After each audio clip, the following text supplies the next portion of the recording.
यामध्ये जे नागरिक अनधिकृत बांधकाम करत आहेत त्यांना महापालिकेतर्फे MRTP 435253 प्रमाणे नोटीस दिली जाते। महाराष्ट्र महापालिका अधिनियमातील कलम 478चा 1 प्रमाणे नोटीस दिली जाते।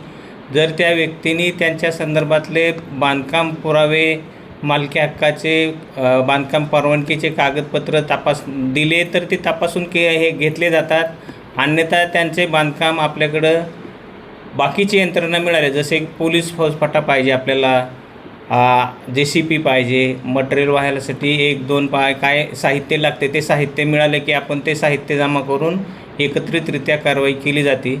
यापुढे वालेकरवाडी नव्हे तर आमच्या प्रभागामध्ये अनधिकृत बांधकाम होणार नाही यासाठी माननीय आयुक्त साहेबांनी तशा आम्हाला सूचना दिलेल्या आहेत। कोणत्याही प्रकारचं अनधिकृत बांधकाम होता कामा नये याबाबत क्षेत्रीय अधिकारी म्हणून तुमची जबाबदारी राहील अशा सूचना दिलेल्या आहेत। त्याप्रमाणे आम्ही ती सध्या कारवाई प्रारंभ केलेला आहे। आयुक्त साहेबांचे स्पष्ट आदेश आहेत अनधिकृत बांधकाम तात्काळ निकषित करण्यात यावे, पण या ठिकाणी फक्त नोटिसाचं सत्र सुरू, नोटीस दिल्या जाते पण कारवाई कुठलीही होत नाही।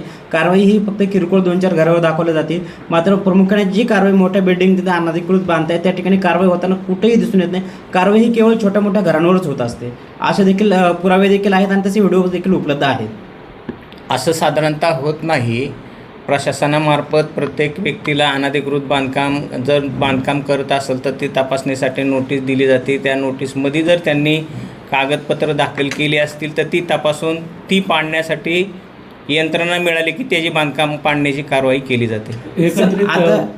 एकंदरीत अनधिकृत बांधकामाच्या संदर्भामध्ये नोटिसाच्या संदर्भात आपण सांगत आहोत, मात्र जे अधिकारी आपले ज्या नोटिसा बजावल्या जातात ते या अनधिकृत बांधकामाकडे दुर्लक्ष करतात। यामुळे अनधिकृत बांधकामाची संख्या जास्त प्रमाणात पिंपरी चिंचवड शहरात वाढत चाललेली पाहायला मिळते। काय सांगाल याच्या संदर्भात?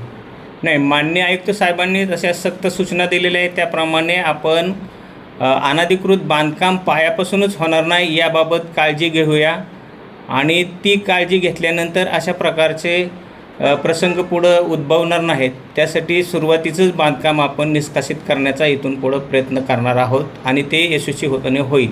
त्या संदर्भात जी नियोजित कारवाई करण्यात आलेली आहे त्या कारवाईमध्ये नेमकं कोणत्या बांधकामावर कारवाई गेल्या 6 महिन्यातले जे बांधकाम करण्यात आलेले तुम्ही ज्यांना नोटीस दिलेले त्याच्यावर कारवाई करणार आहात का जे कामं फक्त समोर दिसतात त्याच्यावरती कारवाई होणार आहे? नाही, ज्याची बांधकाम चालू असताना जी नोटीस दिली त्याची सर्व बाबीची पडताळणी करून जे योग्य आहे ते तसं राहील, पण जो अनधिकृत आहे त्याच्यावरती कारवाई केली जाईल। सर, काही ठेकेदारांनी 3-3 मजलीच्या इमारती अनधिकृत बांधलेल्या आहेत, त्या इमारतीवर देखील काही कारवाई होईल का फक्त छोट्या घरांवर कारवाई होईल?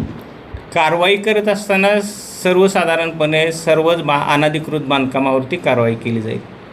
सर, 1 तारखेचं कारवाईचं सत्र कसं सुरू होणार आहे किंवा ते गोपनीय ठेवून डायरेक्ट कारवाईसाठी आपण त्या ठिकाणी दाखल होणार? नाही, आपण त्या 1 तारखेच्या अनधिकृत बांधकामाचा पाडण्यासाठी जी यंत्रणा मागितलेली आहे ती यंत्रणा आपल्याला मिळाली की ती आपण कारवाई करणार आहोत। सर, कारवाई करण्यासाठी नेमकं पोलीस बंदोबस्ताची गरज असते, नेमकं आपल्याला पोलीस बंदोबस्त मिळवण्यासाठी काही पोलीस प्रशासन मदत करत नाही आहे किंवा पोलीस बंदोबस्त उपलब्ध करून देत नाही, असा काही प्रकार घडतोय का? त्यामुळं कारवाईला दुर्लक्ष होते आणि खुनाच्या घटना असतील, मजूर मृत्युमुखीच्या घटना असतील त्या वाढत चालल्या दिसत आहेत। अपवादात्मक बाब वगळता पोलीस विभागाकडून आम्हाला सहकार्य केलं जातं। बांधकाम परवानगी विभागाकडून लागणारे साहित्य मिळाले की ती कारवाई आपण करतो। तर आता 1 तारखेच्या नियोजित कारवाईमध्ये साधारण किती क्षेत्रफळाची कारवाई आपण आयोजित करण्यात आलेली आहे आणि ती कारवाई पहाटेपासूनच होणार आहे का ती रेग्युलर टायमिंगमध्ये 10च्या नंतर होणार आहे?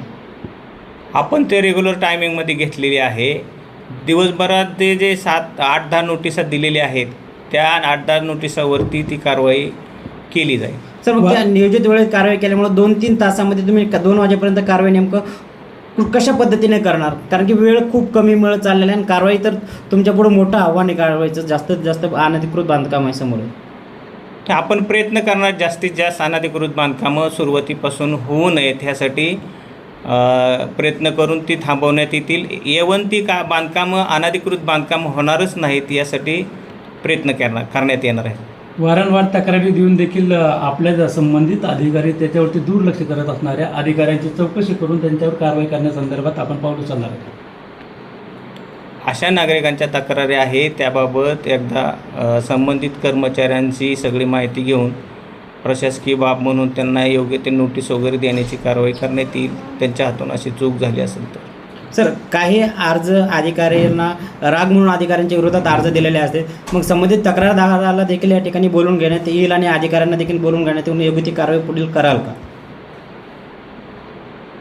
योग्य कागदपत्र पाहून जी योग्य आहे ते कारवाई केली जाईल.